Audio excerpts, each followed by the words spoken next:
One of the most controversial topics in the modern world, especially in the present time, where social media is very important, and the technology techniques are very advanced, is the issue of education, especially children education, in a way that ensures that society have young people that are educated based on moderation and mediation. Here comes the book you wish your parents had read to talk, as its author Philippa said, about building relationships with our children, good communication barriers, and possible ways to strengthen this communication. This book also discusses the ways of our growing up and its impact on the way we raise our children, and the mistakes we make, especially those that we tried hard to avoid, and how to treat them. So what are the main ideas of this book? What are the ways to get a sound education for our children? That is what the summary of this book will show it to us.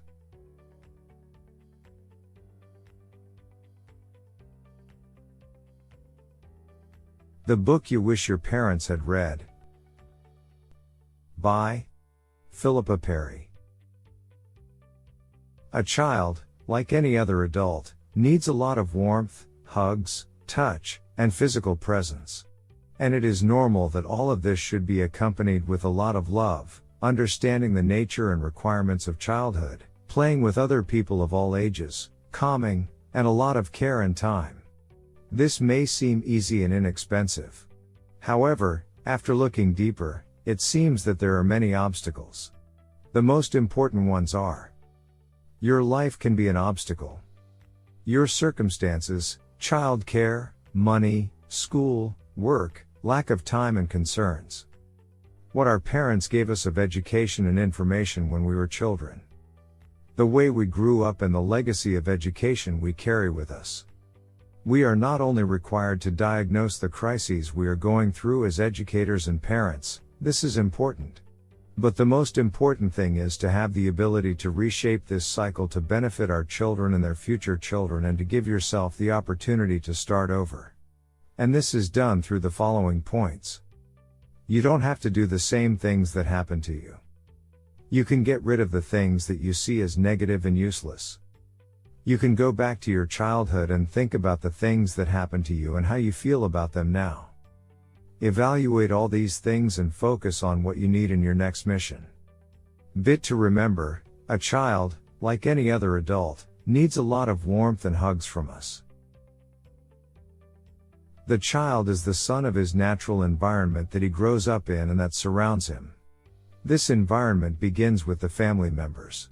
Therefore, a great deal of the way the children feel about themselves and how they interact with others is derived from the small circle around them, regardless of whether the members of this environment are aware of this or not. This leads us to what the author said, that we must pay attention to our behavior in these relationships. It is certain that the family environment in particular has a significant impact on the child's personality development and his mental health. Children are individuals, but they are also a part of a whole system. The child's environment is not only limited to the family, but also goes to school as well as his own friendships. The important thing in all of this is that we realize the importance of the environment, so we look at this system and we try to turn it into the best environment for us and our children. As the people who are there in this environment are of great importance in the child's life. Why? Because they represent the world he lives in. To prevent this from turning into a battlefield. So that family life does not become a battlefield. To preserve the safety, security and belonging of children. To remember, the environment surrounding the child helps him to grow properly, so we must pay attention to our relationships. It may seem that talking about the beginnings of a child, especially in the embryonic stage, is a strange thing. But the book confirms the opposite. The importance of the stage of pregnancy should not be seen as a secondary stage, but on the contrary, this stage sheds light on the nature of the relationship between the mother and her child and the factors that formed it. If there is something wrong with this relationship, the ideas that the writer suggests can help you fix it. And if the relationship is in its early beginnings, it may direct you to the right path that leads to the lasting love relationship that we all strive to achieve. What every father or mother should understand is that children are not machines, that we deal with them without any emotions as we treat other things. On the contrary, we must change our view of children. No matter how strict parents are and have the ability to discipline and educate, there are many concerns and various requirements of life, and the ways that parents learn from their parents in dealing with children remain an obstacle that represents a prevailing traditional ideology, and a major obstacle towards communicating with children. But what is important in all this perception is that the father and mother realize that there is a price that you have to pay most of the time. If you do not treat your child as a person, if you deal with his feelings instead of identifying them, you will discover, when that child becomes a teenager or an adult and you want to talk to him, that he is not responsive. Bit to remember: early childhood is important for creating relationships based on friendship and respect. The mental health of the child needs conditions and requirements that must be maintained. And one of the important indicators of good mental health is the strong bond between parents and children.